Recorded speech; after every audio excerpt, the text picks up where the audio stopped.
Hello everyone, কেমন আছেন সবাই?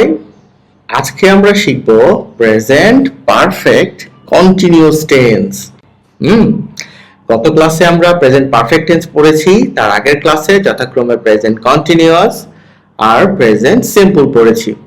আপনারা অবশ্যই ডেসক্রিপশনে দেওয়া লিংক থেকে ক্লাসগুলো করে আসবেন। আমরা প্রেজেন্ট পারফেক্ট কন্টিনিউয়াসের পরিচিতি, ব্যবহার, তারপর এটার পজিটিভ, নেগেটিভ বাক্য কিভাবে হয়, কোশ্চেন বাক্য কিভাবে করতে হয়, সিন্স এবং ফর এর নিয়ম, কোথায় কোনটা কেন ব্যবহার করি, আর কমন যে মিস্টেক গুলো হয় সবগুলো বিষয় নিয়ে আলোচনা করব।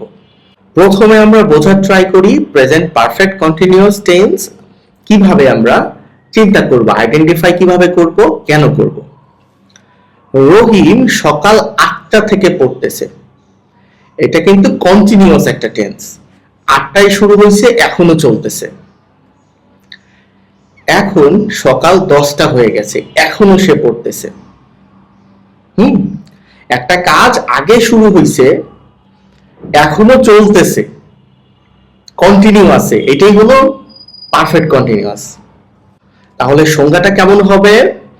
যেই কাজ অতীতে শুরু হয়েছে এবং বর্তমানেও দীর্ঘ সময় ধরে চলতেছে বা ঘটতেছে, এটাই হলো প্রেজেন্ট পারফেক্ট কন্টিনিউয়াস টেন্স। সহজভাবে কিভাবে মনে রাখতে পারো? দুইটা সূত্র ভালো করে মনে রাখতে হবে। কাজ আগে শুরু হয়েছে, অনেকটা আগে, এখনো কাজটা সচল আছে, কন্টিনিউয়াস আছে। যেমন রহিম হ্যাজ বিন রিডিং, রহিম পড়ছে সিন্স 8 AM, সকাল 8টা থেকে পড়তেছে, এখন বাজে 10টা বা 11টা, অনেকক্ষণ সময় ধরে চলছে। কখন আমরা এটা ব্যবহার করি? অনেকক্ষণ ধরে অনবরত কোনো কাজ চলছে এরকম পজিশনে বা সিচুয়েশনে বা অবস্থায় ব্যবহার করি। অতীতে শুরু হয়ে এখন চলছে, এটাও বোঝাতেও ব্যবহার করি। সময়ের মোট দৈর্ঘ্য প্রকাশ করতে ব্যবহার করি। যদি আমাদের এরকম কোনো ঘটনা চলে আসে যে আমি 8টা থেকে শুরু করে এখনো পড়ছি, তাহলে এরকম বিষয় প্রকাশের জন্য, ঘটনা প্রকাশের জন্য প্রেজেন্ট পারফেক্ট কন্টিনিউয়াস কাজ করে। যেমন আই হ্যাভ বিন রিডিং, আমি পড়ছি ফর 2 আওয়ার্স, 2 ঘন্টা ধরে। শি হ্যাজ বিন কুকিং, সে রান্না করছে সিন্স 7 AM, 7টা থেকে। দে হ্যাভ বিন প্লেইং, তারা খেলছে ফর অ্যান আওয়ার, 1 ঘন্টা ধরে খেলছে। একটা টাইম ডিউরেশন বুঝাবে। যদি সেটা বোঝাতে হয় তোমাকে পারফেক্ট কন্টিনিউয়াস দিয়েই বোঝাতে হবে। তাহলে পারফেক্ট কন্টিনিউয়াসের পজিটিভ বাক্য গঠনের স্ট্রাকচার কেমন? সাবজেক্ট, এরপরে বি ভার্ব। বি ভার্বটা কি? হ্যাজ, হ্যাভ, এর সাথে বিন, বি ডাবল ই বা ইইএন। এরপরে ভার্বের সাথে আইএনজি, যেহেতু কন্টিনিউয়াস, কন্টিনিউয়াস হলেই ভার্বের সাথে আইএনজি, তার সাথে অবজেক্ট। দেখো কি ছিল, নামের মধ্যে কি ছিল?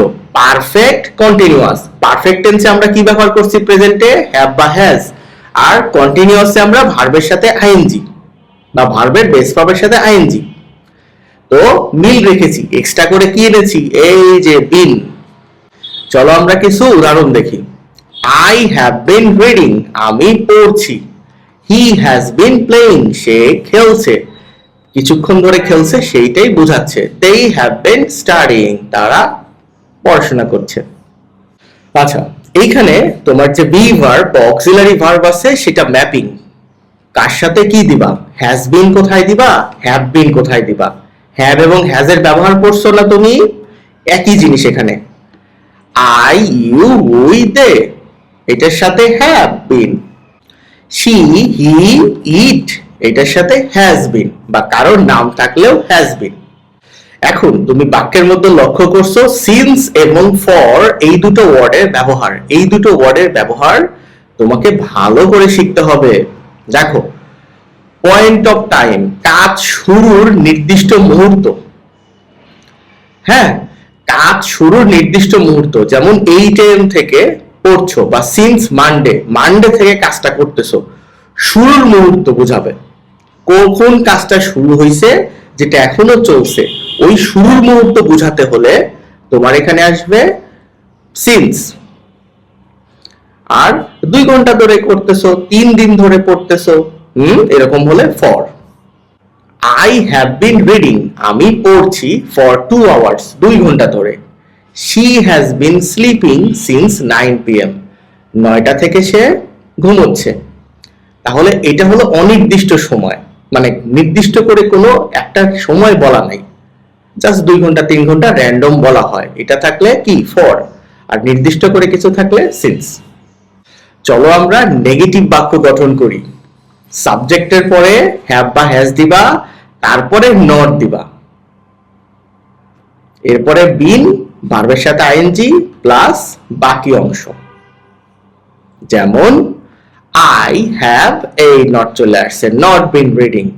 He has not been playing. They have not been studying. এখন তোমার কাছে একটা প্রশ্ন, এটাকে যদি তুমি ইন্টারোগেটিভ সেন্টেন্সে কনভার্ট করো তাহলে কি করবা? অনেকেই হয়তো পারবা, কমেন্ট করে আমাকে জানাও। এই যে হ্যাভ আছে সাহায্যকারী ভার্ব, এটাকে জাস্ট সামনে নিয়ে দিবা। হ্যাভ বা হ্যাজ সামনে বসবে, এরপরে সাবজেক্ট, এরপরে বিন, তারপর ভার্বের আইএনজি, পরে object. Have you been reading, has he been playing, আর কি have they been studying. Common mistakes, যে ভুলগুলো শিক্ষার্থীরা করে সেটা তুমি এবার দেখো। I have been reading for 2 hours, আমি 2 ঘন্টা ধরে পড়ছি। এইটা না দিয়ে, এই হ্যাভ না দিয়ে সেখানে অনেকে am ব্যবহার করে, মানে কন্টিনিউয়াস মনে করে প্রেজেন্ট কন্টিনিউয়াস করে দেয়, সেখানে ভুল করে। অথবা এখানে হ্যাভ না দিয়ে হ্যাজ দেয়। আবার ধরো এই ফর 2 আওয়ার্স না দিয়ে অনেকে সিন্স দেয়। বেশিরভাগ ক্ষেত্রে এই সিন্স এবং ফর এর ভুলটা বেশি শিক্ষার্থীর হয়, তোমাকে অবশ্যই এগুলো খেয়াল রাখতে হবে। তো চলো, ফর এবং সিন যেহেতু সবাই ভুল করে কম বেশি, এটা আমরা আরেকটু ভালো করে শিখি। সিন্স শুরুর সময়টা বোঝাবে, যেমন সকাল থেকে since morning, since Monday, Monday থেকে বা সোমবার থেকে, সিন্স 2018 সাল থেকে, সিন্স 5 PM, বিকেল 5টা থেকে। ফর 2 আওয়ার্স র্যান্ডম একটা সময়, ব্যক্তিকাল বোঝাচ্ছে। For 10 days, for 5 years, for a long time.